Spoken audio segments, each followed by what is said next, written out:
Hey everyone, this is Sacred Cards, and today I'm going to share with you my Traptrix deck profile. This deck is tons of fun to play and recently got some great new support with the Beware of Traptrix structure deck. I've been working with the deck for a few years now, and I love how interchangeable the traps and ratios can be. I'll go through the deck list and try and explain the cards as best I can. So with that said, let's get into it. First off, we play 3 copies of Traptrix Mermelio. When this card is normal summoned, it can search a whole trap card from your deck to your hand, and when it's special summoned, she pops a spell or trap on the opponent's side of the field. Next, I play 3 copies of Traptrix Pudica. When this card is normal summoned, you can add the Traptrix Garden Field spell from your deck to your hand, and when it's special summoned, you can banish a special summon monster your opponent controls.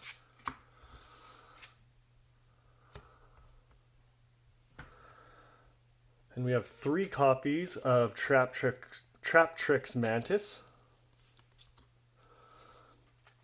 When Mantis is normal summoned, she can add a Traptrix monster from deck to hand. She can also, quick effect, return a set trap you control back to your hand, which can sometimes protect them if they're targeted. And I play 3 copies of Traptrix Arachnocampa. This is one of your best extenders, as she can special summon herself from the hand if you control another Traptrix monster. Her other effect can protect all your set back row the first time they might be destroyed.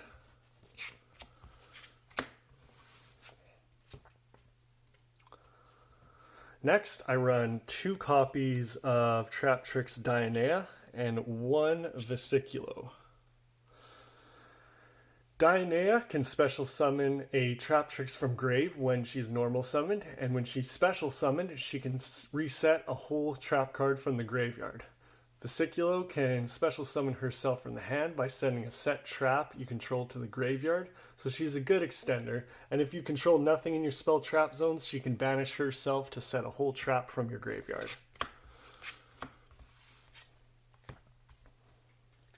Last up for the monsters, I play 3 copies of Parallel Exceed. This card is great for making your rank 4 plays, because when you link summon, you can special summon this card to a zone link monster points to. Then you can special summon another from deck. So it's great to see in your opening hand. That's it for the monsters. Now we play a few spells. First up, I play 2 copies of Traptrix Garden. This field spell does a lot for the deck by giving you an extra normal summon, and it protects your monsters the first time they would be destroyed by battle each turn. And you can banish a monster you control to special summon one from your hand or graveyard. It pairs very well with our next spell, which is 2 copies of Tantalizing Tune. This card is your draw power. By discarding a Traptrix monster or normal trap, you can draw 2 cards. Then you can banish it from the graveyard to recycle a Traptrix monster or normal trap back into the deck. Now for the traps. Starting off with 3 Phantom Knights of Shade Brigandine. This card can be activated the turn it's set if you control no traps in your graveyard, which is great for triggering your Sarah turn 1, and it becomes a level 4 on the field.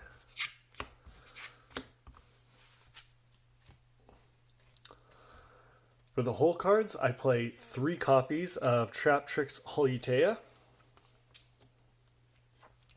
It can also be activated the turn it's set by discarding any normal trap. It becomes a Traptrix name on the field, and when it's in the graveyard, it can banish itself to special summon another name from grave.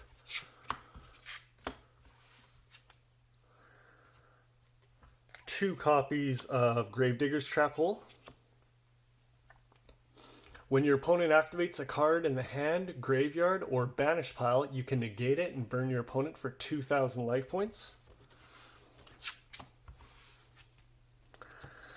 2 copies of Terrifying Trap Hole Nightmare. As long as your opponent special summoned a monster this turn, which they likely will, you can destroy a monster with 2,000 or more attack. Then you can banish a normal trap to banish any monster in their graveyard. And then 2 copies of Traptrix Trap Hole Nightmare.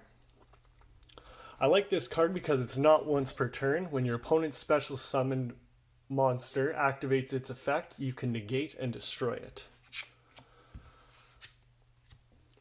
Then I play 1 copy of Floodgate Trap Hole and 1 Bottomless Trap Hole. Floodgate flips a monster face down and can't be flipped face up, which is great for disrupting your opponent, and Bottomless can destroy and banish a monster with 1,500 or more attack. Last of the traps, I play 3 Infinite Impermanence.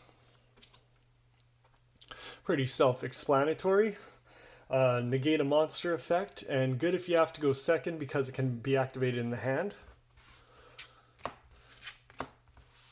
And another good going second card is 3 copies of Evenly Matched. You can skip straight to battle phase and clear your opponent's board, and then you can set up your plays and hopefully gain some card advantage. That's it for the main deck. Now moving on to the extra deck. 3 copies of our best monster, Traptrix Sarah. When any normal trap is activated, you can special summon a Traptrix monster from deck, and when any Traptrix effect is activated, she can set a whole card from deck.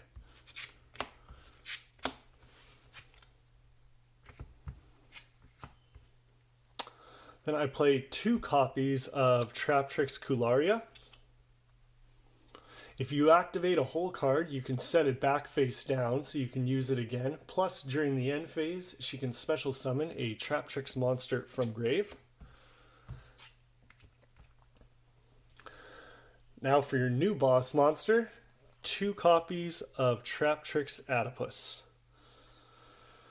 She will boost all your monsters' attack by 1,000, and once per turn you can target cards your opponent controls up to the number of insect plant monsters you have and negate their effects. Then you can banish any normal trap from your graveyard to destroy one of those cards.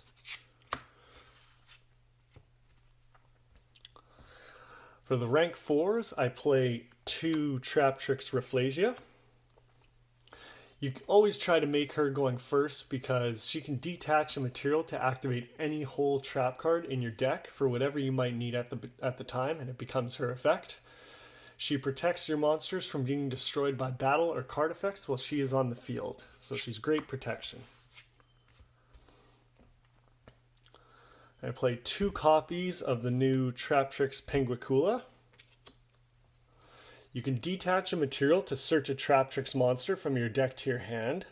Also, when your opponent's monster is sent to the graveyard or banished by card effect, yours or your opponent's, you can attach that card as material, and then it is unaffected by other monsters with the same type as the material it has under it. Last of the Traptrix monsters is 1 copy of Traptrix Alumeris. With her, you can detach 2 materials to special summon a Traptrix monster from grave, or when a monster is banished or sent to the graveyard by your card effect, you can detach 1 material to special summon that monster to your side of the field and take control of it.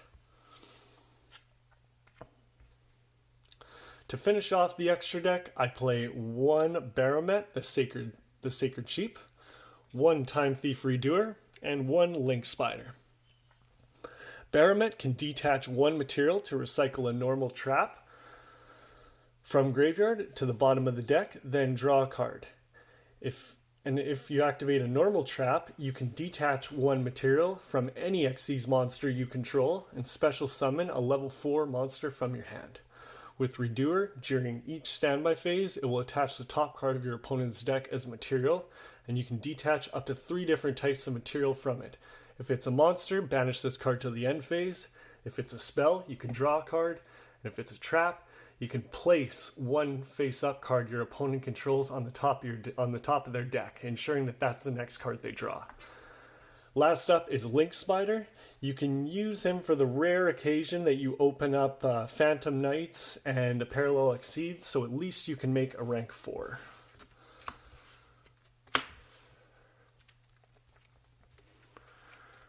So that is it for the deck profile. I really hope you enjoyed it. And if there's anything you like or don't like, feel free to leave me a comment telling me what you think. Be sure to like the video if you did and subscribe for more content. Thanks and have a great day.